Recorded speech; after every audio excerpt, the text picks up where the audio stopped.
የአንድ ቤተሰብ ዶኔሽን ወይንም ደግሞ ልገሳ ነው። በይህንን ሂደት ለማስተካከል እንዲቻል ሂደቱን ለማፍጠን እንዲቻል የጀርመን ኤምባሲ በጀርመን መንግስት በኩል ድጋፍ ተደርጓል። እነዚህ 12 ቅርሶች በፕሮፌሰር ራሞን በኩል ድጋፍ የተደረጉ ናቸው ወይንም ደግሞ ወደ ሀገራቸው እንዲመለሱ የተደረጉ ናቸው። የእሳቸው ቤተሰብ አያታቸው ከ100 ዓመታት በላይ እንግዲህ በ1920ዎቹ አካባቢ ኢትዮጵያ ውስጥ አምባሳደር ሆኖ በወቅቱ በዲፕሎማቲክ ማህበረሰብ ውስጥ ይሰሩ የነበሩ ናቸው። የእሳቸው አያት እሳቸው እዚህ በነበሩበት ጊዜ ለአያታቸው በተለያየ መልኩ የተሰጡ በንጉሳውያን በወቅቱ በነበሩት ንጉሳውያን ቤተሰቦች የተሰጡ ስጦታዎች በግዢም የተሰባሰቡ የቤተሰቡ እንግዲህ ኮሌክሽን ወይንም ደግሞ ይዞታዎች ናቸው። እነዛ ይዞታዎች ከ100 ዓመት በላይ በስዊድን እንደዚሁም በጀርመን በተለያዩ የቤተሰቡ አባላት በኩል የነበሩ ናቸው። ከእንግሊዝም እንደዚሁ የተጨመሩም አሉ። እነዚህ ጥንታዊ ቅርሶች በወቅቱ የነበረውን የኢትዮጵያውያን ጥበብ የሚያሳዩ ስዕሎች አሉባቸው። እንደዚሁም ደግሞ ክራውኖች ወይንም ዘውዶች አሉ። የተለያዩ ጥንታዊ ቅርሶችን በውስጡ የያዙ ናቸውና በቤተሰቡ አነሳሽነት እነዚህ ቅርሶች ቤታቸው መመለስ አለባቸው፣ ቤታቸው ኢትዮጵያ ናት በሚል ነው ያንን ተነሳሽነት ወስዶ ቤተሰቡ ድጋፍ ያደረገው ማለት ነው። እነዚህ ቅርሶች በተለይ ለአዲስ አበባ ዩኒቨርሲቲ ደግሞ ገቢ መደረጋቸውና ለሕዝብ እይታ እንዲቀርቡ መደረጉ በሁለቱ ሀገራት መካከል ያለውን ግንኙነት ለማጠናከር ሁለቱ ሀገራት መካከል ከ100 ዓመት በላይ የቆየውን የሁለትዮሽ ግንኙነት በተለይ በጀርመን ኤምባሲ በኩል ከፍተኛ ድጋፍ ሲደረግ ነበርና እሱን የሚያሳይ ነው። ከምንም በላይ ግን ታሪክን ጠብቆ በማቆየት ሂደት ውስጥ የግለሰቦች ሚና ትልቅ እንደሆነም በዚህ ውስጥ ማየት እንችላለን። እነዚህ ሰዎች ቤተሰባቸው አያቶቻቸው ነው ኢትዮጵያ የነበሩት በወቅቱ። እነሱ የልጅ ልጅ ሆነው ያንን ታሪክ ጠብቀው እንዳያችሁት ይዞታቸው በጣም በጥሩ ሁኔታ ላይ የሚገኙ ቅርሶች ናቸው። ያንን ጠብቀው ማቆየታቸው በእጅጉ ያስመሰግናቸዋል።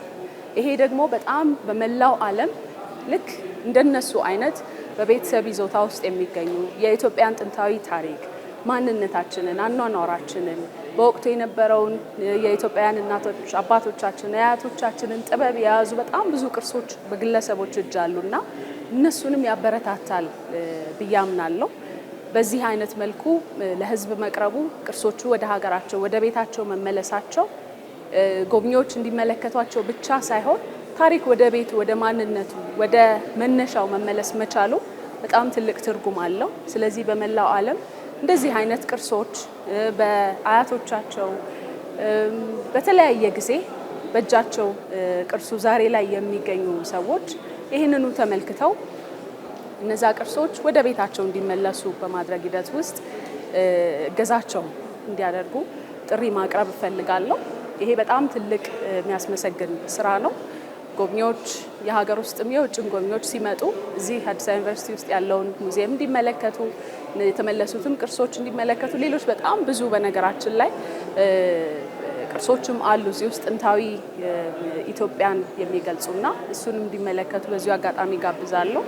ከዛ ባሻገር አሁን ነገ ደግሞ የሚከፈት በጎተ ኢንስቲትዩት በ1920ዎቹ አዲስ አበባ ምን ትመስል ነበር፣ ኢትዮጵያ ምን ትመስል ነበር፣ ያኔ የነበረው አኗኗር፣ ያኔ የነበረው የማህበረሰብ ትስስር፣ መልክዓ ምድሩን ሁሉንም የሚያሳዩ በወቅቱ እዚህ በነበሩት ቤተሰቦቻቸው የተነሱትን ፎቶዎች አሰባስበው በጎተ ኢንስቲትዩት ኤግዚቢሽን ይከፈታል።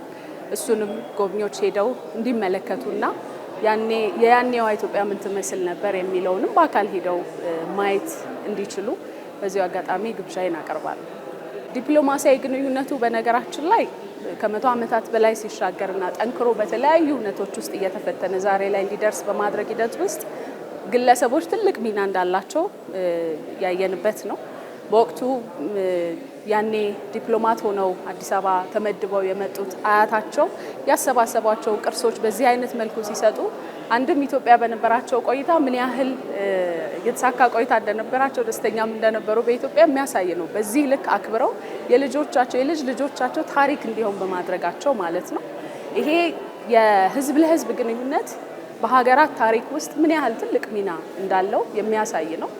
ከዚህም በላይ ደግሞ በጣም ብዙ የኢትዮጵያ ወዳጆች አሉ። የኢትዮጵያን ታሪክ ወደው ተምረው ቋንቋ የኢትዮጵያን ጥንታዊ ስልጣኔዎች ተምረው ዛሬ ላይ በጣም ትልልቅ ደረጃ ላይ የሚገኙ ሰዎች አሉና ይሄ በኤምባሲዎች በኩል በዲፕሎማቲክ ማህበረሰቡ በኩል የሚደረገው በተለይ የህዝብ ለህዝብ ትስስሩ ከጥበብ ጋር ሊተሳሰር ይችላል። ከአርኪቴክቸር ወይንም ደግሞ ከኪነ ህንፃ ጋር ልናገናኘው እንችላለን።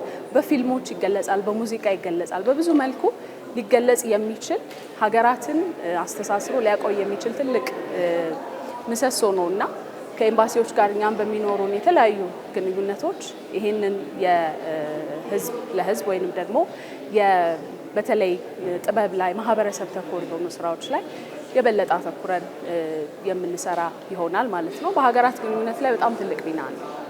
ለኢትዮጵያውያን ትልቅ ሚና አለው።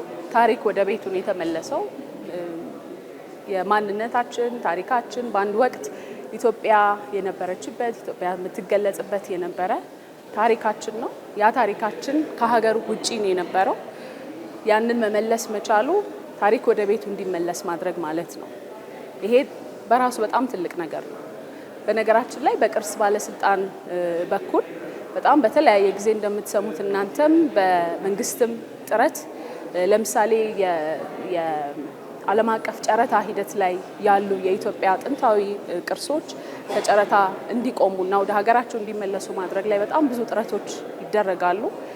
ባልተገባ መልኩ በህገወጥ መንገድ ወጥተው በተለያዩ ቦታዎች ላይ የሚገኙ ቅርሶች እንዲመለሱ ማድረግም እንደ ሀገር ትልቅ ሚና ስላለው ነው ይሄ ተቋም ራሱን ችሎ በኃላፊነት እየሰራበት የሚገኘው። በዚህ አይነት መልኩ ደግሞ ቤተሰቦች በራሳቸው ፈቃድ ደግሞ ይህንን አይነት ልገሳ ሲያደርጉ በጣም መበረታታት አለበት። ጎብኚዎችን ይስባል። በሁለቱ ሀገራት መካከል በተለይ በጀርመን እና በኢትዮጵያ መካከል ያለውን በነገራችን ላይ ቤተሰቡ ብዙ ሀገራት ላይ ነው ሲኖር የነበረው እና እነዚያ የኖሩባቸው ሀገራት ላይ ጭምር ያለው ተሰብስቦ ስለሆነ የመጣው ከነዛም ሀገራት ጋር ያለንን ግንኙነት ለማጠናከር ጥሩ መሰረት የሚጥሉ ናቸው። ከዛ ባሻገር እንዳያችሁት ደግሞ የዓለም አቀፍ መገናኛ ብዙሃንም ዘገባ ሽፋን ይሰጡታል። እሱ በራሱ ደግሞ ገጽታ ግንባታ ነው። የኢትዮጵያን ጥንታዊ ቀደምት ባለታሪክ ባለቤትነት በደንብ የሚያጸናልን ነው ብዬ አምናለሁ።